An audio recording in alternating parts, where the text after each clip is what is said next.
Testing 1, 2, 3. This is the English channel. Testing 1, 2, 3. This is the English channel. Are you hearing me loud and clear over the English channel?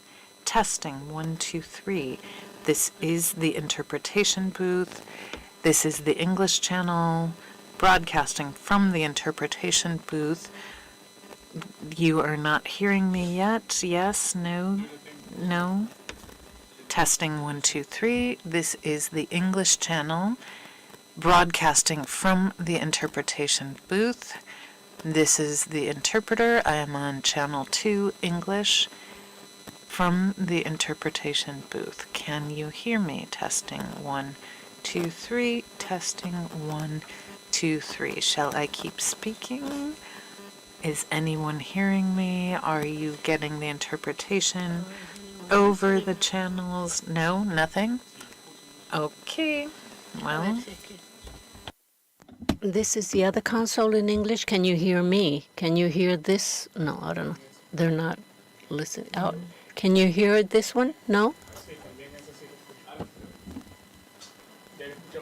Okay.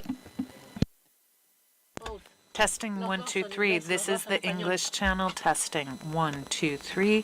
This is Nancy on the English channel. Are you able to hear me? I'm on English. Estoy en el canal de inglés.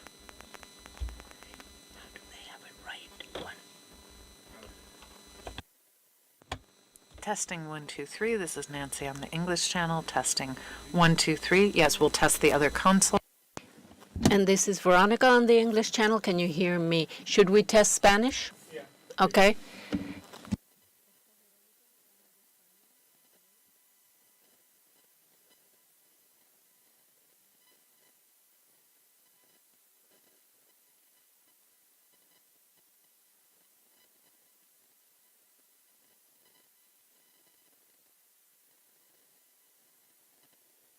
No, al inglés.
Probamos la interpretación.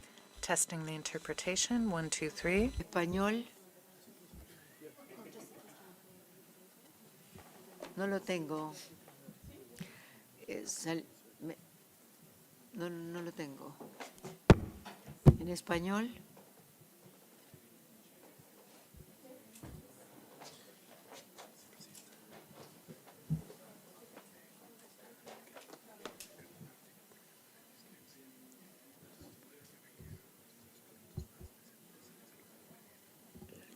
Español. Ahora sí. Ahora sí. Gracias.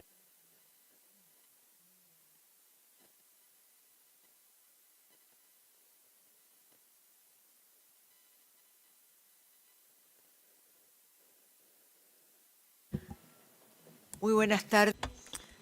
Good afternoon, everyone. And very warm greetings to you all in response to the request by civil society to hold this hearing. Also to the illustrious delegation of Canada, thank you for joining us in today's hearing. I hereby call to order hearing number 14 of our 188th regular period of sessions here at the Inter-American Commission on Human Rights. Today we will be discussing in our hearing the matter of the human rights of residents deported for criminal reasons in Canada. This hearing was requested by Waldman and Associates, the International Institute of Human Rights and Social Responsibility. I wanted to express my thanks to my colleagues. I am joined here at the table by Commissioner Jose Luis Caballero, who is the country rapporteur. No, I apologize. He is the rapporteur for human mobility. I am also joined by Assistant Executive Secretary for Petitions and Cases, Jorge Mesa. Thank you for your presence here at this afternoon's hearing. I am Esmeralda Arosemena de Troitiño. I am first Vice President of the Inter-American Commission. I am rapporteur for the rights of Indigenous peoples as well as rapporteur for the rights of children.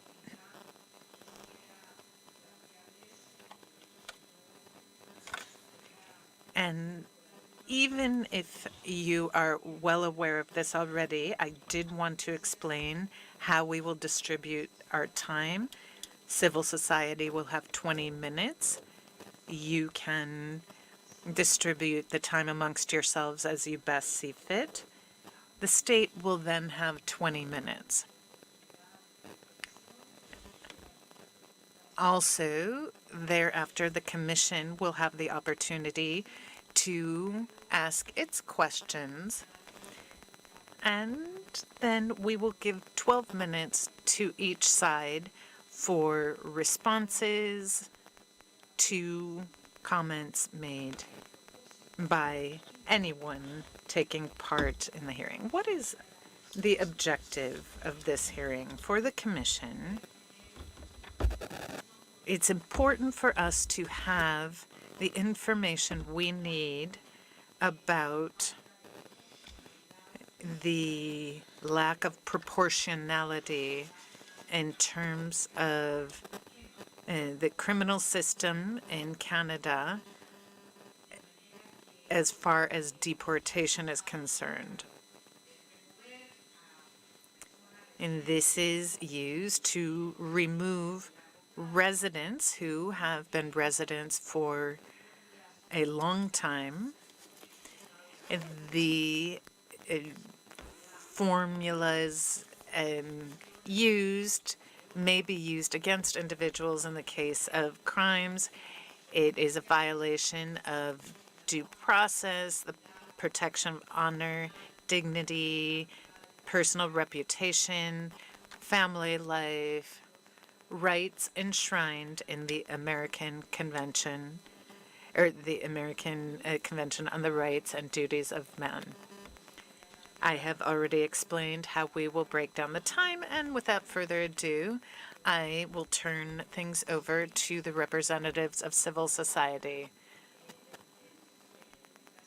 Please introduce yourselves by name and introduce the organizations you represent so that we can have that for the record. Thank you very much. You have the floor. Thank you for the opportunity to speak today. I'm speaking on behalf of Waldman and Associates, Isarod, Claire, and the 6 other listed delegates. I also thank Canada for its participation here. I would like to explain how a lacuna in Canada's immigration law, which authorizes the deportation of long-term permanent residents and de facto citizens without a proper proportionality assessment, violates international norms governing proportionate and humane treatment. I will speak first for about 10 minutes, followed by my colleague to the right. The problem stems from Canada's categorical approach to inadmissibility, whereby non-citizens found inadmissible on account of serious criminality receive sentences of 6 months or more, or inadmissible for organized criminality or security concerns, are mechanically issued removal orders, without a requirement for a proportionality assessment that balances the severity of the inadmissibility against the individual's personal circumstances, including their ties to the country and their degree of dangerousness.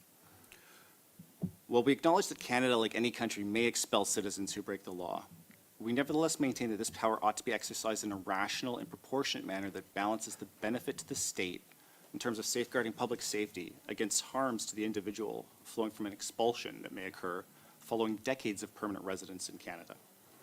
As it is presently constituted, our submission is that Canada's law is deficient.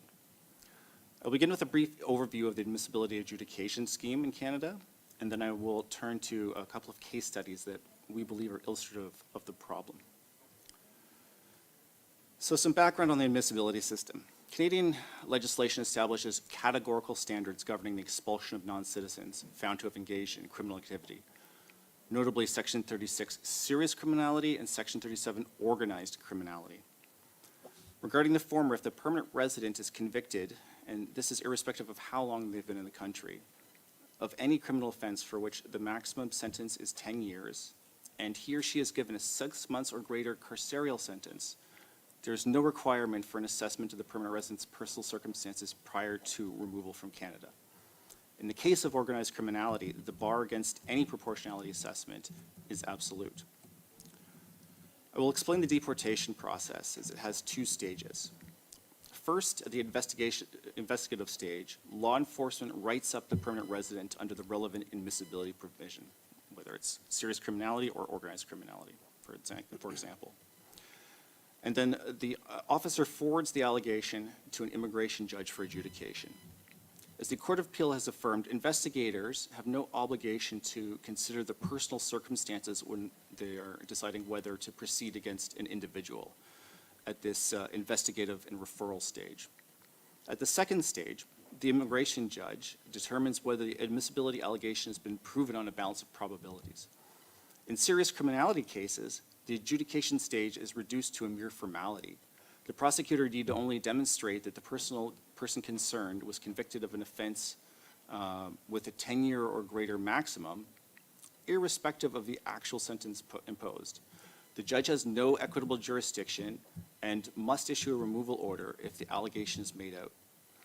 The Court of Appeal has recently held that the Court of Appeal has held that constitutional norms against grossly disproportionate treatment are not engaged at this admissibility adjudication stage. While recourse to an equitable appeal at the appeal board is possible in certain instances, organized criminality and security cases are categorically unappealable. There's no way to get humanitarian relief from the appeal board. And importantly, this is also the case with serious criminality cases for which a 6-month sentence has been imposed. Thus, for a permanent resident who has, for example, received a 6-month sentence for drug possession, issuance of a removal order is an inevitable mechanical consequences of the statutory machinery. And there's no requirement that there be any proportionality assessment prior to the execution of the deportation order, irrespective of duration of time spent in Canada, family ties, evidence of rehabilitation, relative risk of reoffending, and prejudice to affected children. Well, there is what's called a pre-removal risk assessment stage. This is a kind of defensive asylum claim, and it's available before removal. The assessment here considers only harms that would befall the individual in the country of removal. It cannot entertain harms flowing from family separation, emotional distress, or the deportee's inability to access health care following deportation. Although Canada's Constitution enshrines norms against grossly disproportionate state action under Sections 7 and 12 of our Charter, judicial interpretation has rendered recourse to such provisions largely unavailable for long-term permanent residents. The courts have determined that deportation of persons who has committed criminal offenses is not grossly disproportionate, and that's in the Ravel case at the Court of Appeal. The only process that may be available to a long-term permanent resident facing deportation for serious criminality is an application to reobtain permanent residence on humanitarian grounds. However, said application process takes several years, and the courts have determined that the existence of the application is not a valid basis to delay deportation. There is no automatic stay of removal, and moreover, those who are deemed inadmissible of organized criminality, in cases, for example, where it can be said that 3 or more people were involved in the crime, they are barred from submitting humanitarian and compassionate application altogether. Therefore, the effect of the legislative scheme is that long-term permanent residents who have committed crimes receiving a 6-month or more sentence will in most cases be deported without any assessment as to whether the deportation is disproportionate to the risk the person poses to the society, given his or her conduct. I will now turn to a couple of case studies which highlight these issues. The first study, Mr. Cooner, who was in 1992, he arrived at the age of 14 to Canada from India. He set down roots, he got married and had children. He started using opioids to cope with severe migraines, and this evolved into an addiction. In around 2012, he was caught selling drugs to an undercover officer in an attempt to finance his habit. As a result, he was convicted in 2017 of 3 counts of possession for the purposes of trafficking and was given a 3-year sentence.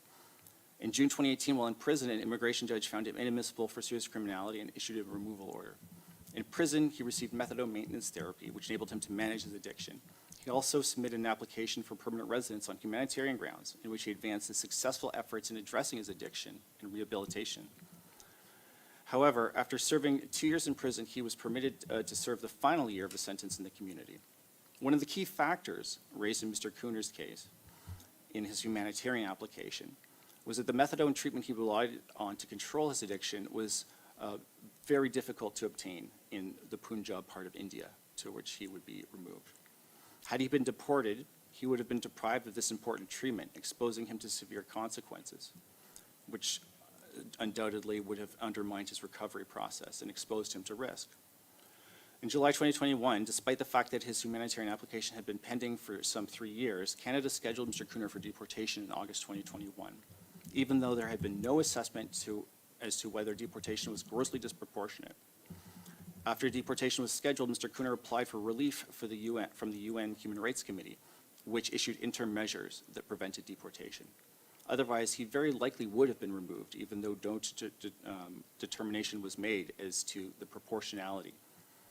Ultimately, in early 2022, an immigration officer concluded that the circumstances of the case were such that he should receive permanent residence on humanitarian grounds. But had it not been for the UN's intervention, Mr. Cooner would have already been removed without any proportionality assessment, despite his lengthy history in Canada, his extensive family ties, and despite the fact that the medical treatment that he needed for well-being was difficult to obtain. In terms of the question of proportionality in the case of Mr. Cooner, there was no evidence he posed any risk to Canadian society. His conviction was related to his addiction, which he was able to control on methadone.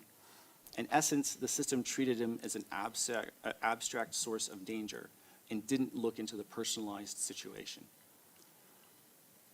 Mr. Ravel is our second case study for which we've received permission from the individuals to share.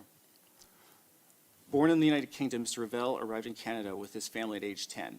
His entire family, including children and grandchildren, are here. In 2008, he was convicted of possession of cocaine and possession for the purposes of trafficking.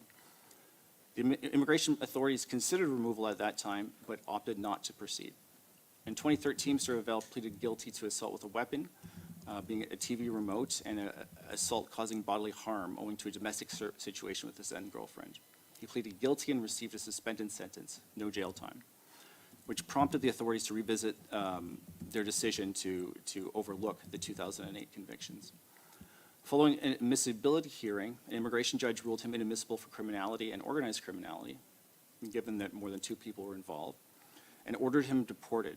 The immigration judge was not persuaded by his constitutional arguments that the admissibility scheme violates charter protections against grossly disproportionate state action. This decision was upheld by both the federal court and the Federal Court of Appeal. In June 2020, the CBSA, which is our immigration enforcement apparatus, sought removal of Mr. Ravel. However, the federal court stayed the removal in view of COVID-related considerations. Ultimately, however, Mr. Revelle was deported from Canada in early 2022. Unlike in Mr. Kuner's case, the UN did not intervene. It's been almost 2 years since his deportation to a country with which he has had a very limited connection over his many years in Canada. He's been separated from his children, grandchildren, and siblings who are all in Canada. And this has happened without any proportionality assessment that consider evidence that he had completely disassociated himself from his past associates, turned his life around, was at a very low risk to reoffend, as the evidence disclosed, and had little connection to the UK. He had visited that country only once since his boyhood relocation to Canada. With that, I'm going to turn to my colleague for the balance of our presentation. Thank you.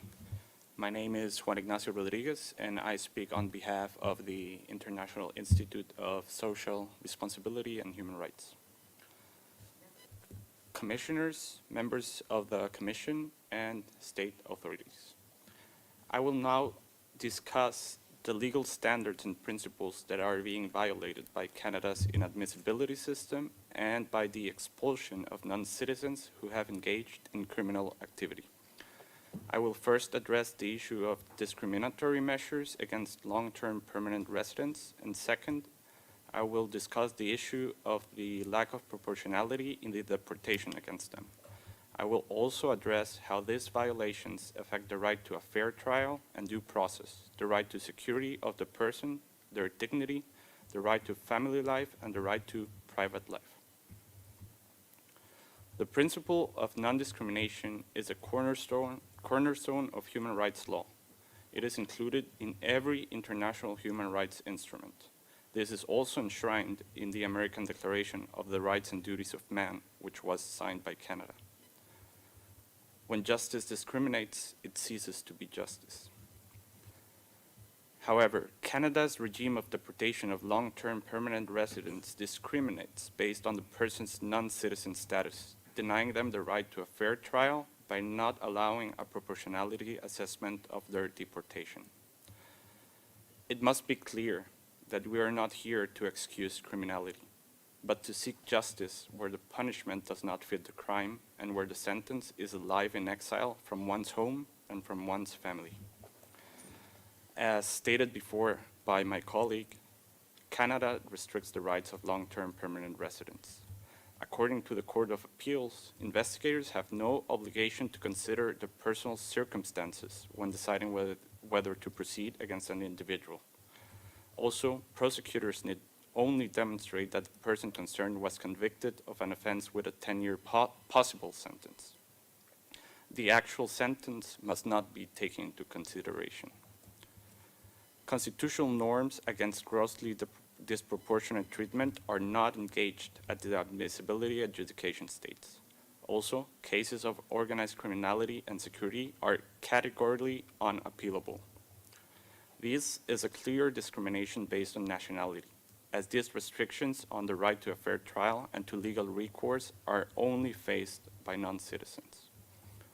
The persons affected by Canada's regime are not just non-citizens, they are long-term permanent residents who have already attained legal status in the country and who should enjoy the same rights as any Canadian citizen. By treating them as abstract threats, Canada's policy dehumanizes individuals and strips them of their inherent dignity. It is also worth mentioning that the intersection of criminality with issues of race and immigration status creates a discriminatory impact on long-term permanent residents who belong to minority groups, further entrenching systemic inequities. Now, regarding proportionality, the Inter-American Court of Human Rights stated in its advisory opinion regarding the juridical condition and rights of undocumented migrants that persons who face deportation need the guaranteed opportunity to illustrate that their connection to the country outweighs their alleged threat to public order. Canada's courts, however, are of the opinion that deportation of non-citizens who have committed criminal offenses cannot be considered grossly disproportionate. The cases of Mr. Kuner and Mr. Revelle represent clear evidence on the contrary. This commission as well as the Inter-American Court of Human Rights and the UN Human Rights Committee, have emphasized that proportionality is a necessary element in the context of deportation. An infringement to human rights can only be justified if there is a pressing need to protect public order and that the infringement is proportionate and necessary to the state's objectives. However, states' interest in maintaining public order can be overridden by an individual's connection with the country of residence. These considerations are counterbalanced by the state's interest in maintaining public order, the seriousness of the individual's criminal activity, and the length of time since the last criminal offense. Canada's deportation scheme considers none of these factors. It fails to appraise at long-term permanent residents' real risk to public safety or public order. The IRPA authorizes deportation on criminality grounds for an overly broad class of individuals. There is also a wide range of seriousness. For example, organized criminality under Section 37 can include a relatively low level of participation in a series of more minor offenses, such as shoplifting, or it can also be based on events that took place many years earlier when the person was in their youth. The burden of proof for admissibility is lower than the regular legal standard in Canada. All that is required are reasonable grounds to believe that an individual committed an act or was a member of a group that committed an act that is prescribed by law. Thus, IRPA captures broad classes of persons whose offenses do not reach the level of particularly serious crimes and are thus not indicators of risk to public safety.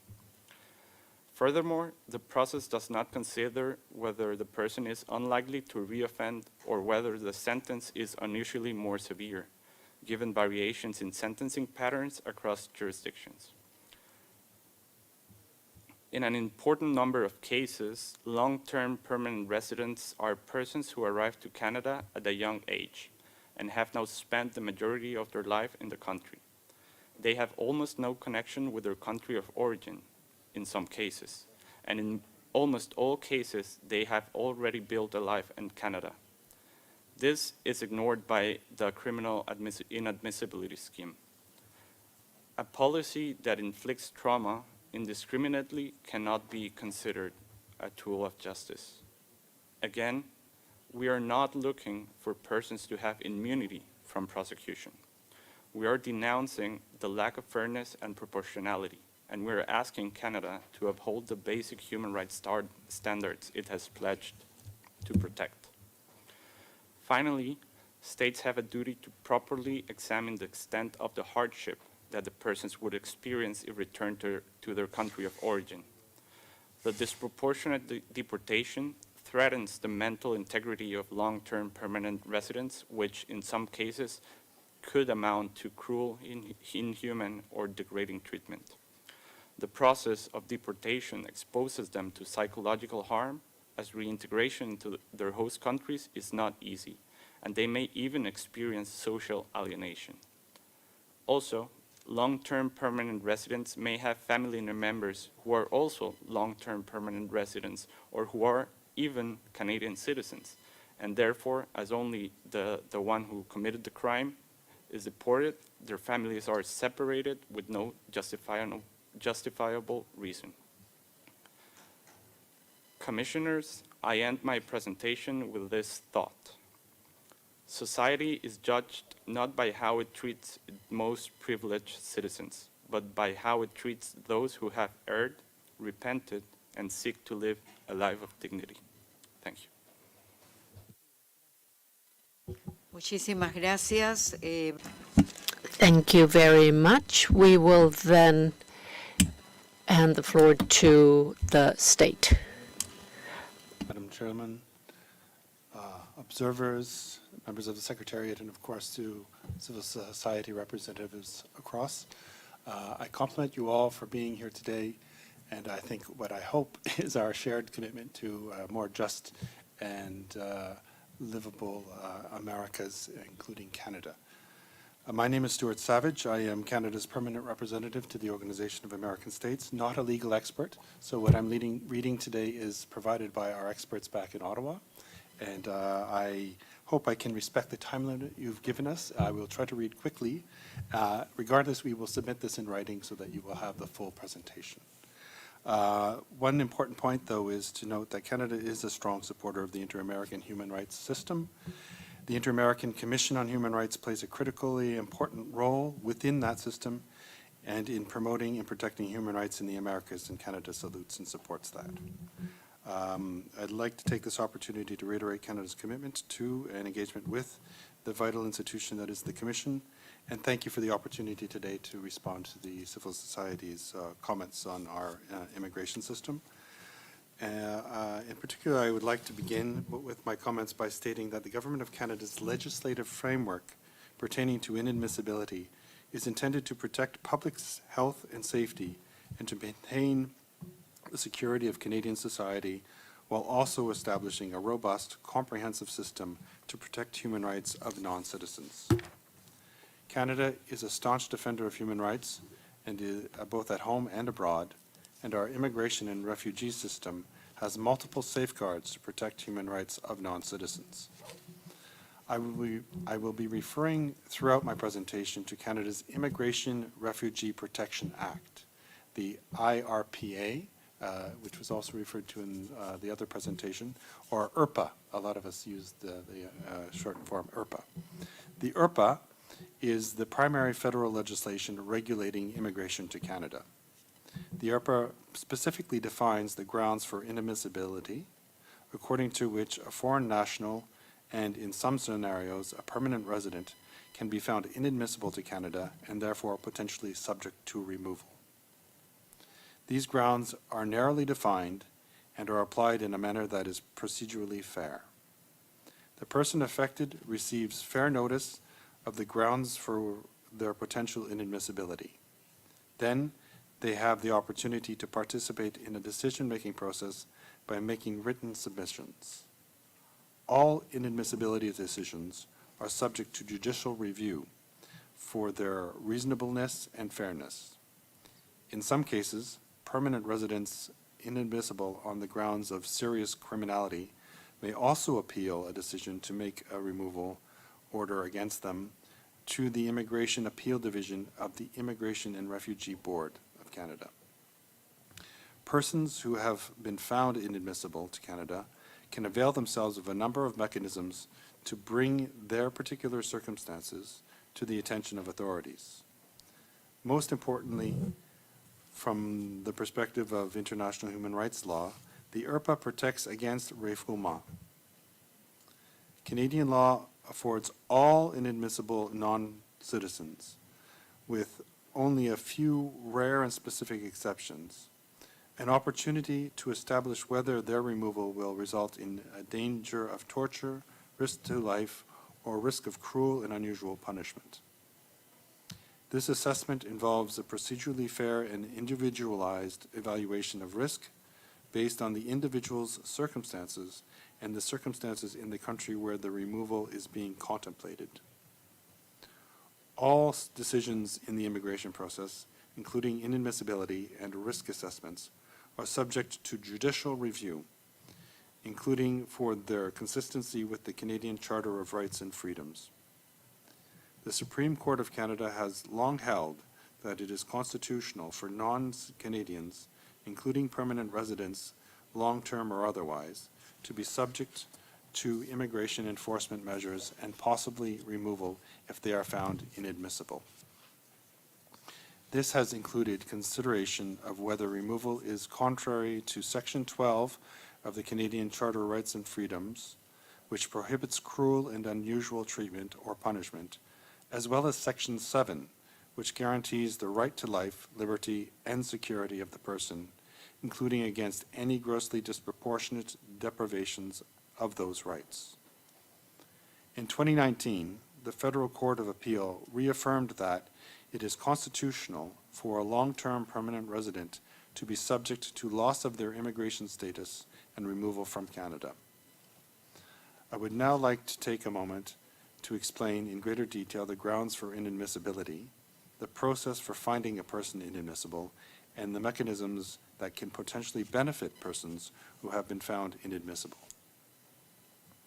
Foreign nationals or permanent residents found inadmissible to Canada for serious reasons do not have access to humanitarian and compassionate relief due to the severity of the inadmissibilities. These reasons are set out in sections 34, 35, 35.1, and 37 of the IRPA. Permit me to expand on these. Section 34 refers to security reasons, including espionage, subversion, such as attempts to overthrow a government, violence or terrorism, or members of an organization involved in any of these activities. Section 35 addresses human rights or international rights violations, including war crimes, crimes against humanities, or being a senior official in a government engaged in gross human rights violations or subject to international sanctions. Section 35.1 addresses sanctions, including foreign nationals named in an order or a regulation made under the Special Economic Measures Act or the Justice for Victims of Corrupt Foreign Officials Act, as well as persons subject to sanctions including travel bans imposed by an association of countries of which Canada is a member. For greater clarity, sanctions and inadmissibility do not apply to permanent residents. Section 37 addresses organized criminality, including membership in an organization that takes part in organized criminal activity, people smuggling, or money laundering. Note that permanent residents and foreign nationals who are trafficked or smuggled into Canada with the assistance of organized criminal networks are not inadmissible on the grounds of organized criminality. Another related serious inadmissibility is set out in Section 36 of the IRPA. This inadmissibility, however, does not prevent access to humanitarian and compassionate relief. Section 36, brackets 1, addresses cases of serious criminality. A permanent resident or foreign national is inadmissible on the grounds of serious criminality if the person has been convicted in Canada of an offense under an Act of Parliament punishable by a maximum term of imprisonment of at least 10 years, or of an offense under an Act of Parliament for which a term of imprisonment of more than 6 months has been imposed, or the person is convicted of or has committed a crime outside of Canada that would have a possible sentence of 10 or more years of imprisonment if it had been committed in Canada. I would now like to take a moment to explain the process for determining inadmissibility. This process, specifically for serious inadmissibilities described above, is lengthy, independent, and subject to a variety of safety valves. These safety valves in the IRPA provide a genuine opportunity for each individual's circumstances to be considered. Depending upon whether the individual is already in Canada, the process begins with an examination at the border, or if they're already in Canada, an investigation. An allegation of inadmissibility is then made under Section 44 of the IRPA. This allegation is reviewed by a minister's delegate who is a specifically trained officer that can refer the allegation to the Independent Immigration Division at the Immigration and Refugee Board for determination.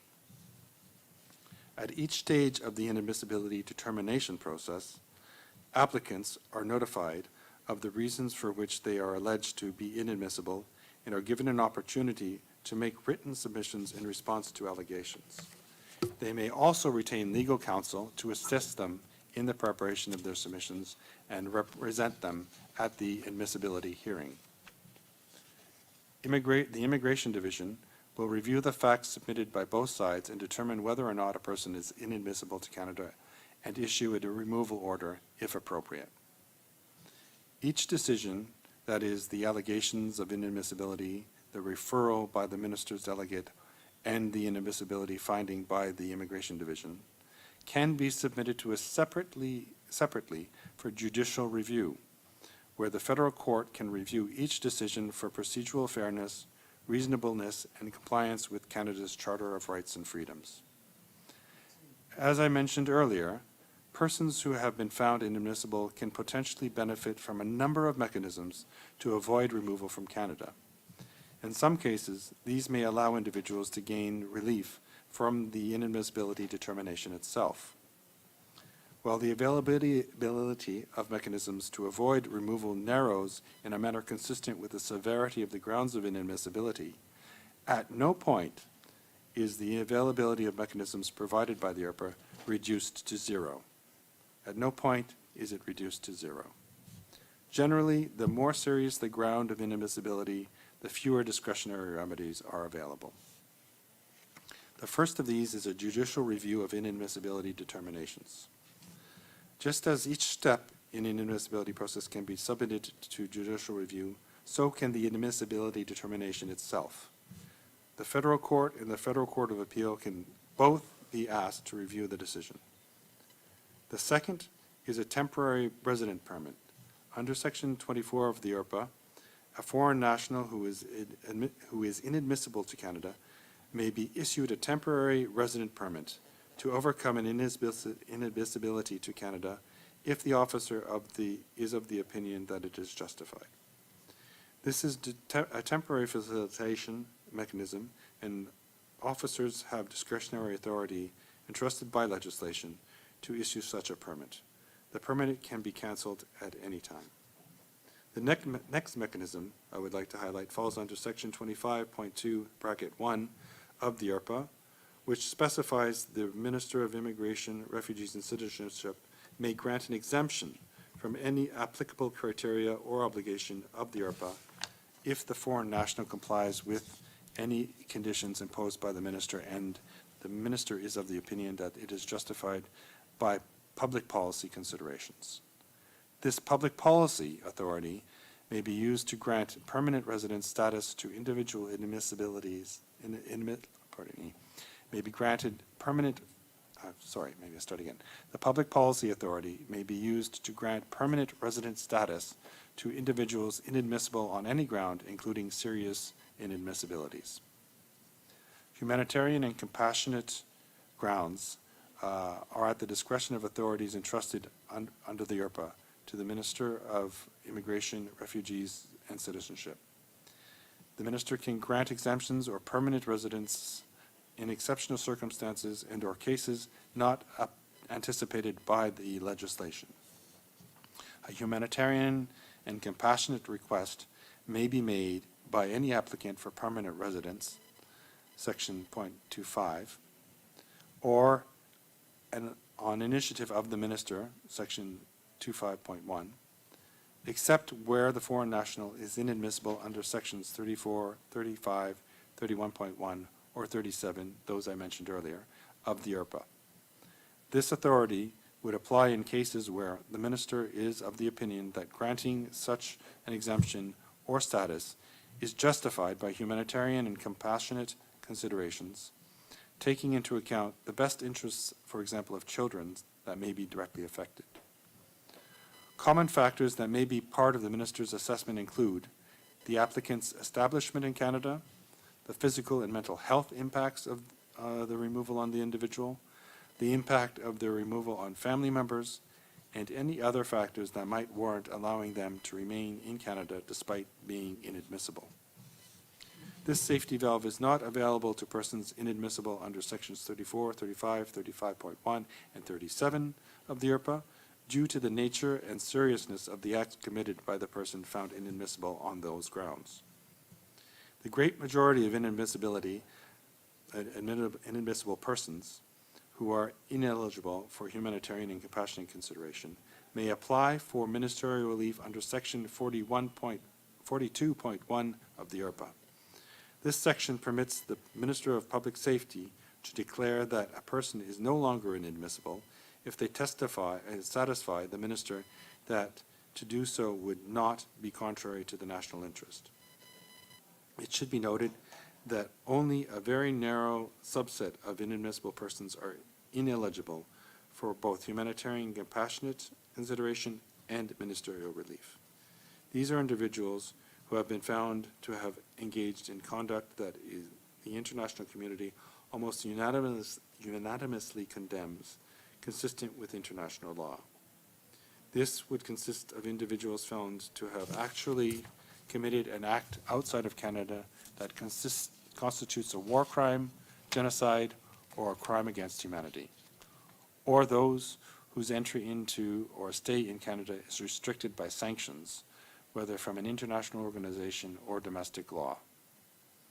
However, pursuant to the discretionary public policy authority of the Minister of Immigration, Refugees, and Citizenship, an exemption for such inadmissibility or even permanent resident status could be granted to such foreign nationals if the foreign national complies with any conditions imposed by the minister and if the minister is of the opinion that it is justified by public policy considerations. As noted above, no matter the reason for an inadmissibility, all non-citizens facing removal from Canada have access to several mechanisms for a fair and individualized assessment of foreseeable risk in order to prevent refoulement contrary to international law. With this in mind, I would like to take a moment to discuss the ability of individuals to seek a pre-removal risk assessment, or PRRA, pre-removal risk assessment. The Canada Border Service Agency, which implements the IRPA at the border, or CBSA, has a statutory obligation to remove individuals subject to enforcement removal orders as soon as possible. However, prior to removal, eligible individuals may apply to the Immigration, Refugee, and Citizenship Canada for a pre-removal risk assessment, also known as a PRRA. This PRRA is designed to assess the potential risk associated with returning this individual to their country of origin or habitual residence.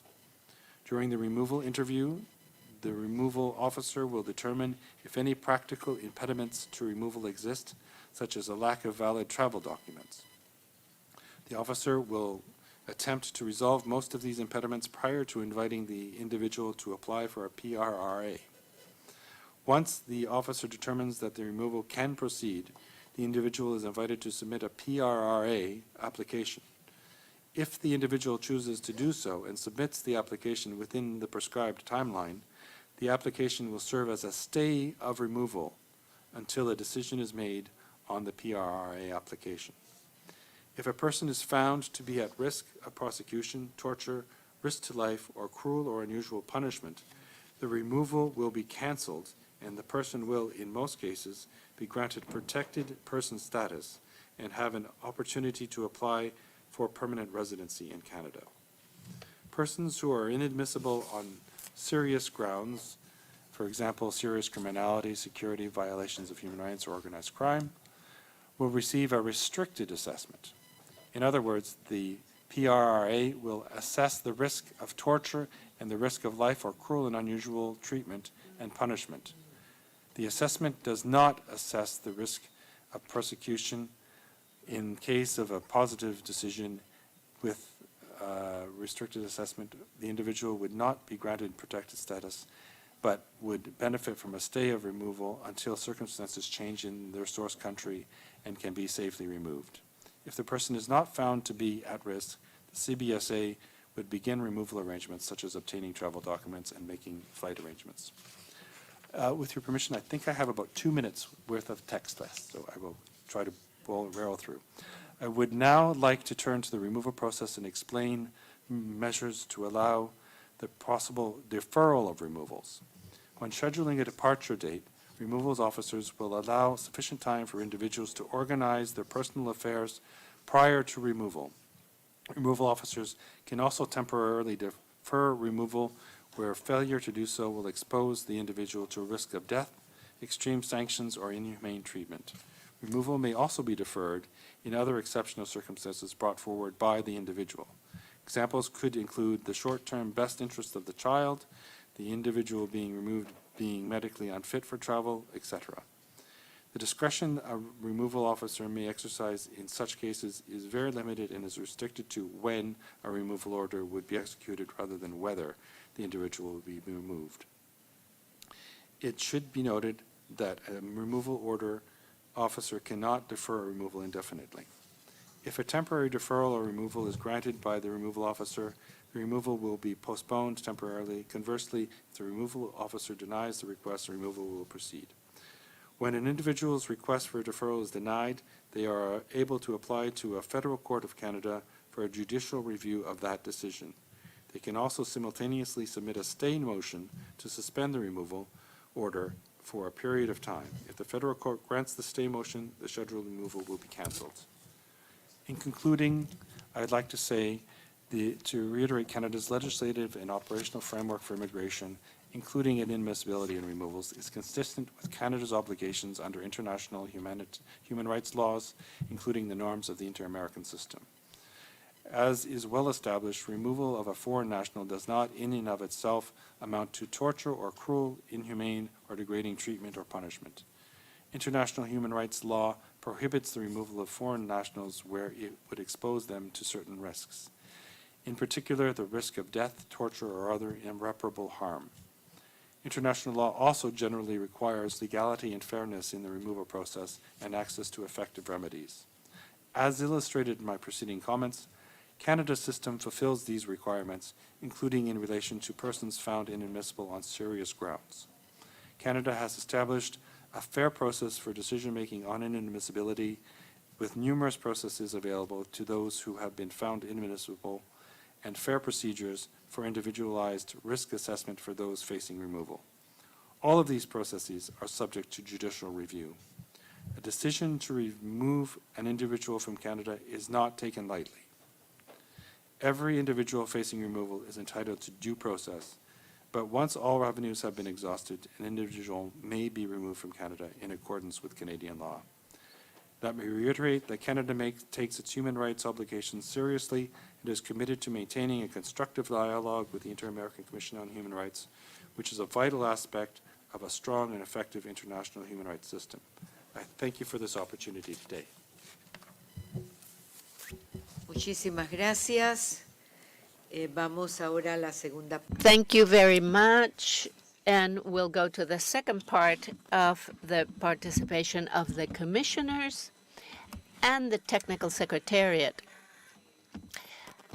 I would like to begin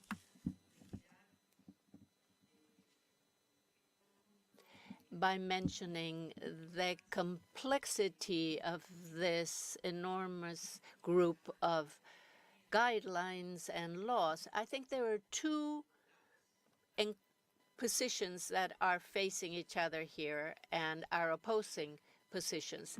The very specific situation of people who have permanent residence, long-term permanent residence in the country of Canada, who cannot find a way to appeal, or at least to have their case reviewed. I think that that is the position of civil society. The state states that there are within the regulations mechanisms to appeal, and that there always would be.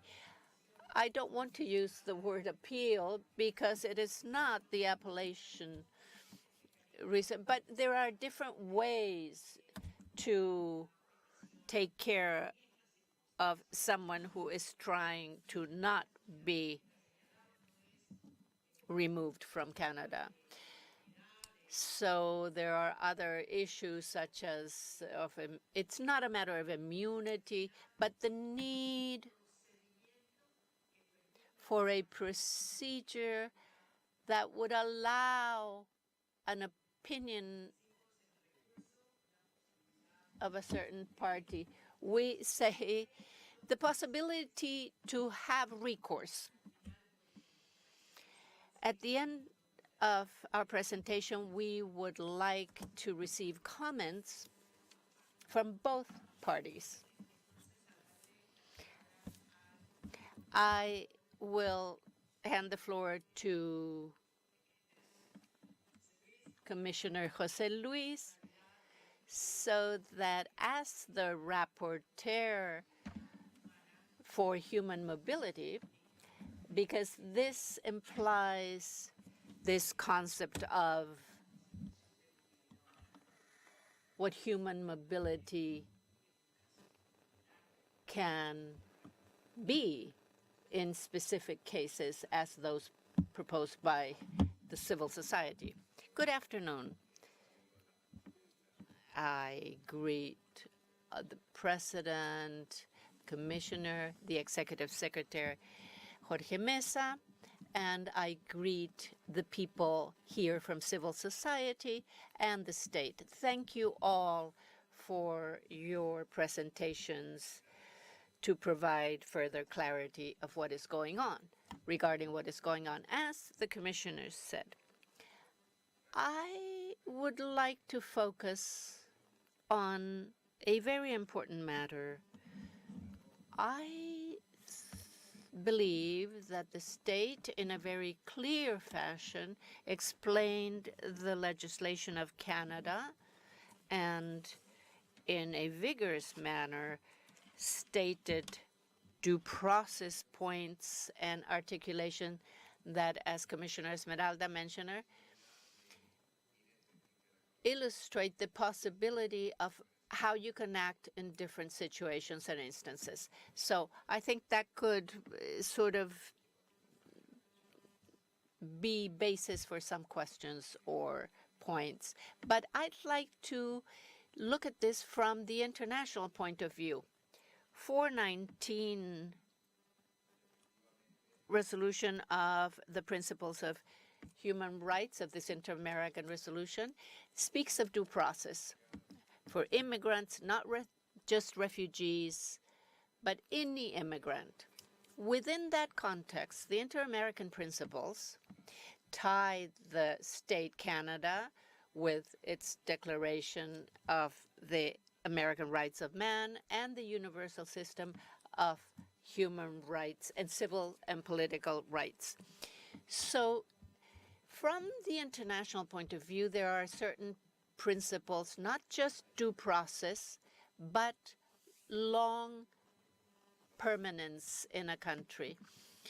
So what Ecuador solicited in number 25 of the convention points out that this works or should be taken care of not just in cases of asylum, but as a guarantee of respecting human rights, because the goal is to preserve life integrity, physical integrity, and especially for those people that have resided for a long time in the countries, in this case, Canada.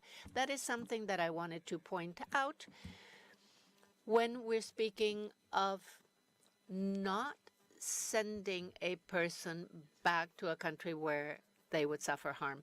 And I'd like to ask the state of Canada, and that was the family unit. This is an important point because here we have rights come into play of third parties, specifically children. The relationship they have with their mother or father, or who has custody, or the person that is going through this process. So this is the point that I would ask. What does the state consider in those cases? What does the state establish in those cases?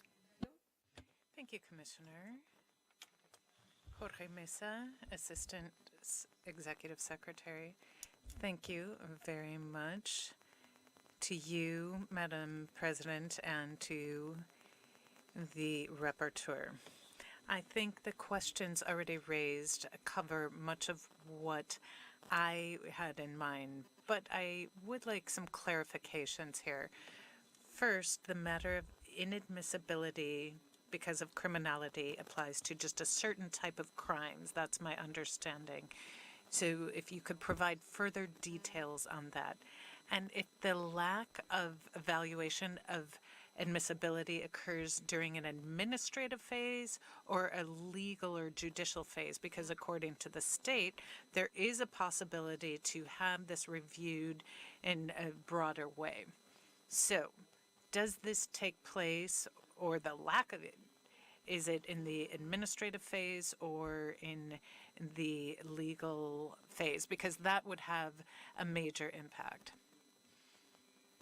Also, as part of the principle of non-refoulement, they take into account health-related matters and family ties? Thank you. So any further details on those matters? As I noted in my opening remarks, I think there is no meeting of the minds here in terms of whether or not there is any possibility for an individual to seek recourse in the case of potential deportation. As far as proportionality is concerned, there are certain legal lines that do not permit that. And I would ask in your responses to discuss this. How does civil society consider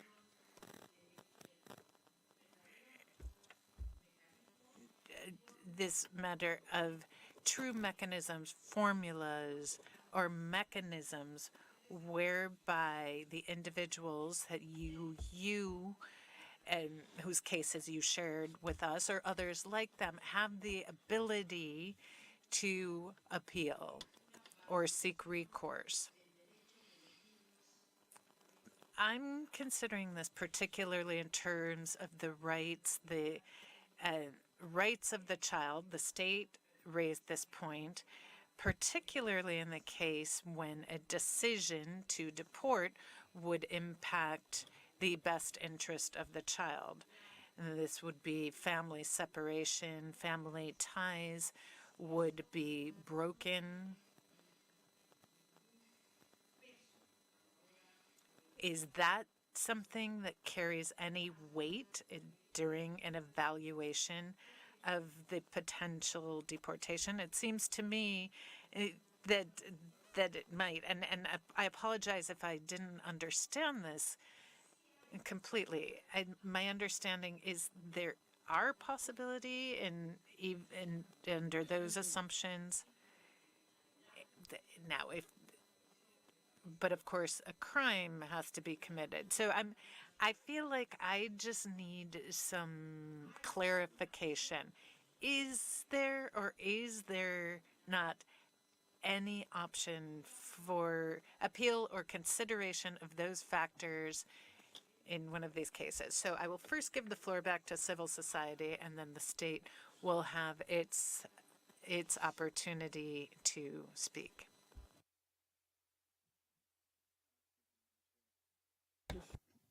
And your question is very well taken. I think the best way to address this is by way of a thought experiment, an example. So let's consider the situation of a person who was given 6 months in prison for narcotics possession. That's an offense that carries a maximum sentence of 10 years or greater. That's our threshold for serious criminality.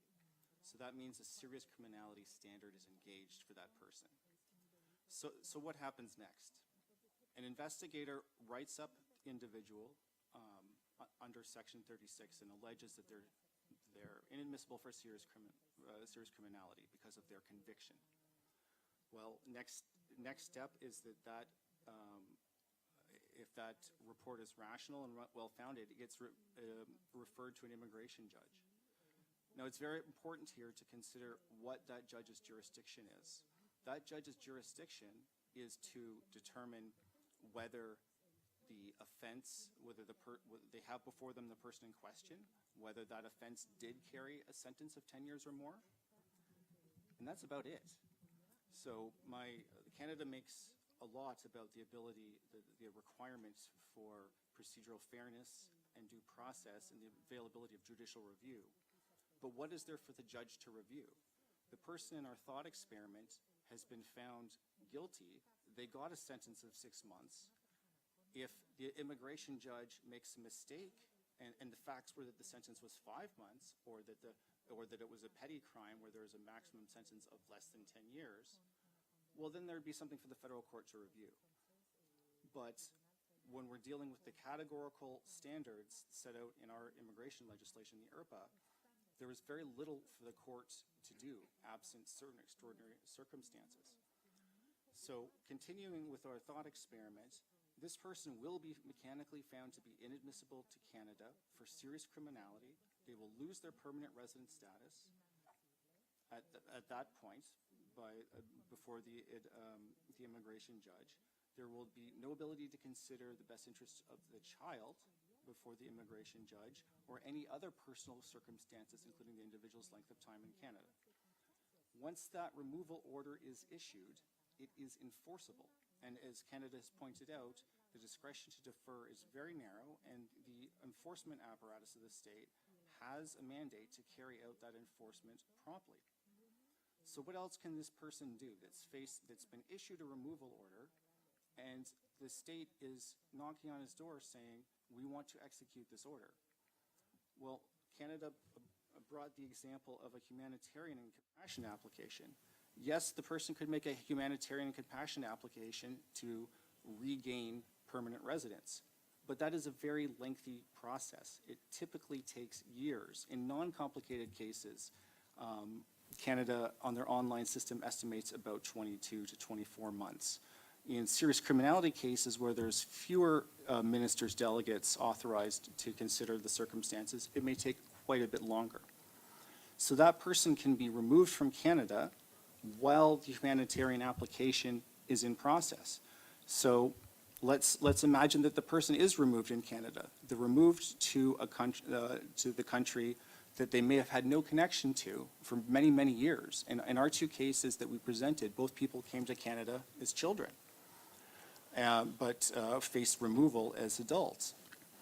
So what else can the person do? Well, I mean, before removal is executed, the person could ask nicely for what's called a temporary residence permit. Well, that permit is entirely discretionary, and it also, making the application, doesn't forestall removal. And I can point out that in some cases, for example, if serious criminality organized criminality is found, that mechanism can only be exercised by the assistant deputy minister. So very few people can actually exercise that authority. So in practical terms, it takes a very long time. Canada, the person might submit a pre-removal risk assessment, which Canada pointed out. But how does the pre-removal risk assessment help if the concerns are concerns that are not about risk in the country of return? If the concerns are concerns about separation from family, best interests of that person's children in Canada, concerns about perhaps not being able to get access to health care in the country of return, this is a very, very limited jurisdiction to essentially give the person a kind of refugee protection, a kind of asylum protection on the basis of alleged risks that the person would see in the country of return. So in my case, the hypothetical I gave you of the person with the 6-month drug offense, the pre-removal risk assessment does very little, nor does going to federal court and trying to judicially review a negative pre-removal risk assessment. The judge is going to say this assessment was exercised in a fair way in accordance with the law, but the law is so narrow that there is no ability to actually consider the personal circumstances and the person's long tenure in Canada. There's no ability to consider their level of dangerousness. There's no ability to consider their remorse, how they've improved themselves. Any of those personal equitable factors are not considered in the pre-removal risk assessment. So what else can our hypothetical person do? They could perhaps ask for a deferral of removal, but for how long? As Canada rightly pointed out, it's a question of when, not if. So perhaps the deferrals officer will defer if the person has an upcoming medical scan for a few months, but they're not going to defer in the case of Mr. Cooner or Mr. Revelle. They're not going to defer for a year, 2 years, 5 years. When that removals officer has a removal order in hand. That officer has a mandate to execute it. I recognize that I've taken up a long time, but in closing, I want to say that there is very little in the specific case, that we have many procedures, many possible procedures, but there's little availability of those procedures in cases where you have serious criminality and there's a greater than 6-month sentence imposed. And certainly there are no procedures that forestall the removal of the person unless they can demonstrate risk in the country of removal. That is the core point we want to hammer home, and that's why we think the Canada scheme is defective.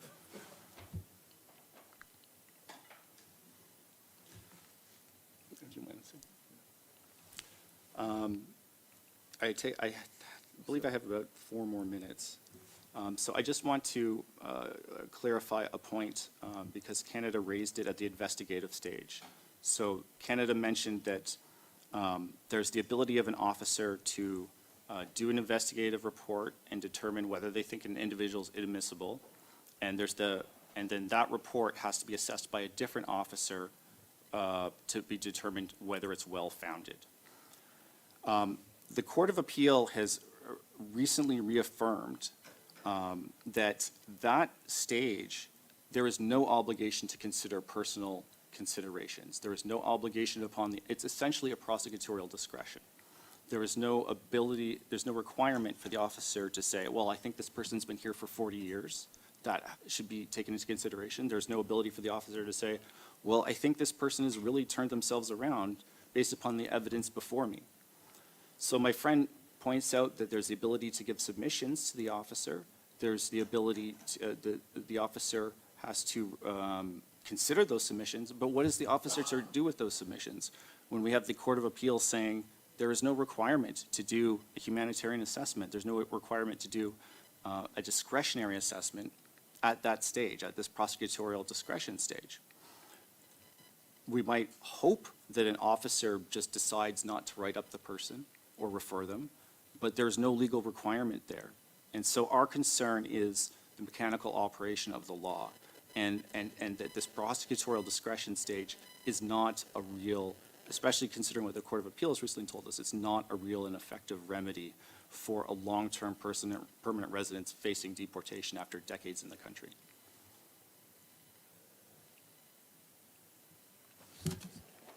So with that, I would thank your time, and subject to any more questions, we will be providing further written submissions to clarify our position further. Thank you.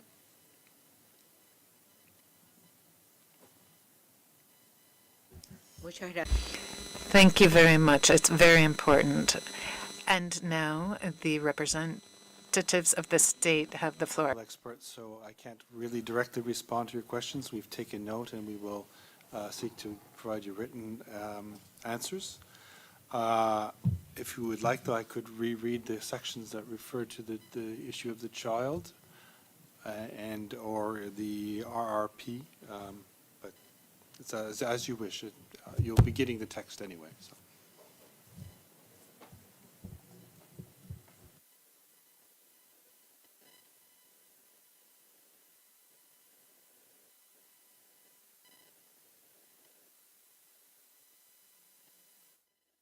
Sí, gracias. Just a matter of interest, because the three of us were talking about and questioning the matter of family unity. But if you could prepare your responses in writing, that would be very important. Your thoughtfulness, I just highlight a couple of things that were mentioned in this text, and we'll come back with fuller examples from experts in terms of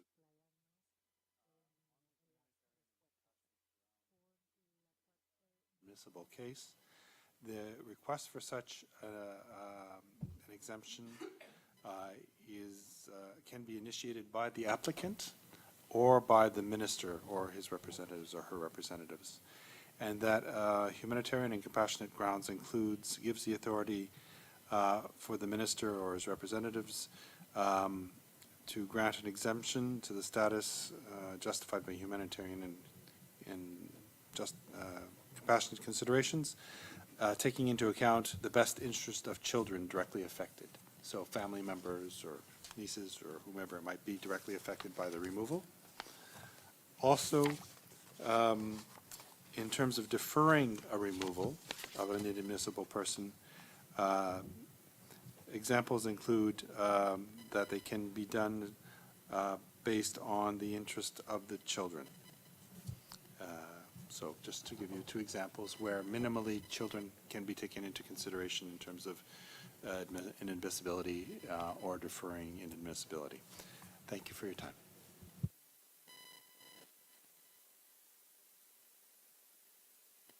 Eh,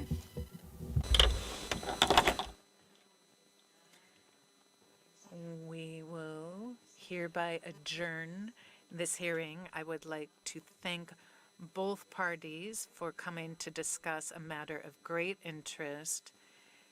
And the matter of migration and human mobility is a priority for the region. It is very important because of the special circumstances we're seeing region-wide. Today, this is a very specific and particular case that is not about an individual who has arrived and is trying to adapt to life in a different country. Simply recalling cases where people arrive in a country at a young age and they set down roots and make their lives there. It was great to be able to hear from you. We would very much appreciate receiving further information and details about what it is that you have already shared with us, plus additional information. This right for there to be special protections because of their status as long-term permanent residents. And this falls under recognized principles on human mobility, and the guarantees that exist for asserting and exercising basic rights. We will look forward to receiving all of this information in writing. For the Commission, this is an extremely important topic, and we will continue to follow up and monitor it. And I hereby adjourn this hearing. Thank you.